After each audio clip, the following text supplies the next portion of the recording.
NATO জোটভুক্ত দেশগুলোর প্রতি বেশ কিছু শর্ত দিয়েছেন ট্রাম্প। শর্ত মানলেই রাশিয়ার উপর নতুন নিষেধাজ্ঞা দিতে প্রস্তুত তিনি। বিষয়টি নিয়ে ট্রাম্প দিয়েছেন ট্রুথ সোশ্যাল পোস্টও। ওই পোস্টকে ন্যাটো ও বিশ্বের উদ্দেশ্যে লেখা চিঠি হিসেবেও বর্ণনা করেছেন ট্রাম্প। অন্যদিকে এর পাল্টা প্রতিক্রিয়া জানিয়েছে চীন। ট্রাম্পকে জবাবে কি প্রতিক্রিয়া জানালো চীন, বিস্তারিত জানাচ্ছেন লিমা সায়ন্তী।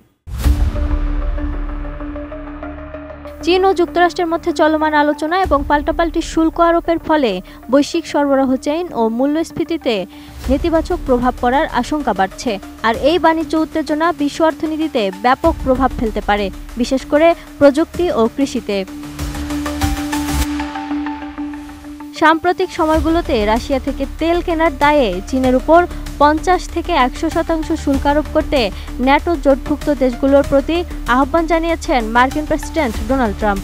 তবে আন্তর্জাতিক প্রতিবেদনগুলো বলছে ট্রাম্পের এমন আহ্বানের পাল্টা প্রতিক্রিয়া জানিয়েছে বেইজিং। বিষয়টি নিয়ে চীনের পররাষ্ট্রমন্ত্রী ওয়াং ই বলেছেন, সংঘাত সমাধানে বেইজিং শান্তি আলোচনার ক্ষেত্রে প্রতিশ্রুতিবদ্ধ। তিনি বলেন, যুদ্ধ কখনো সমস্যার সমাধান করতে পারে না। এ অবস্থায় নিষেধাজ্ঞা আরব পরিস্থিতি আরও ঘোলাটে করে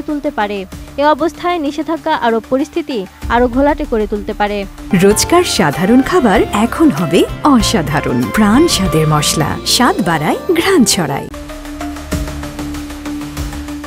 বিষয়টি নিয়ে চায়না ডেইলির প্রতিবেদনগুলো বলছে, 13 সেপ্টেম্বর স্লোভেনিয়ার উপপ্রধানমন্ত্রী এবং পররাষ্ট্র ও ইউরোপীয় বিষয়ক মন্ত্রী তানজা ফাজনের সঙ্গে দেখা করার পর লুবলিয়ানায় একটি সংবাদ সম্মেলন হয়, আর সেখানেই চীনা পররাষ্ট্রমন্ত্রী একথা বলে।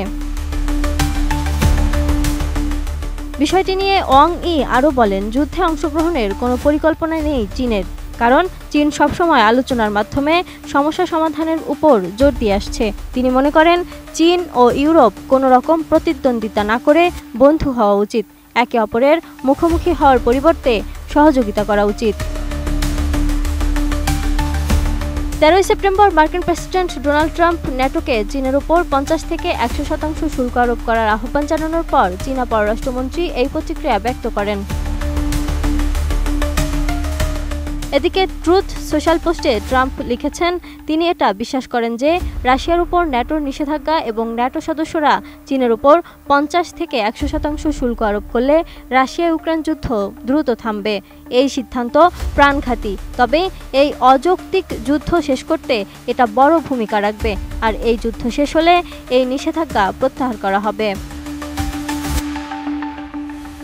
তিনি দাবি করেন, রাশিয়ার উপর চীনের শক্তিশালী প্রভাব ও নিয়ন্ত্রণ আছে, তাই এ কঠোর শুল্ক আরোপ করা হলে সেই নিয়ন্ত্রণ ভেঙে যাবে। মার্কিন প্রেসিডেন্টের ওই ট্রুথ পোস্টে আরও উল্লেখ আছে যে যদি 32 সদস্যের ন্যাটোভুক্ত জোট তার কথায় চলে, তাহলে যুদ্ধ দ্রুত শেষ হবে।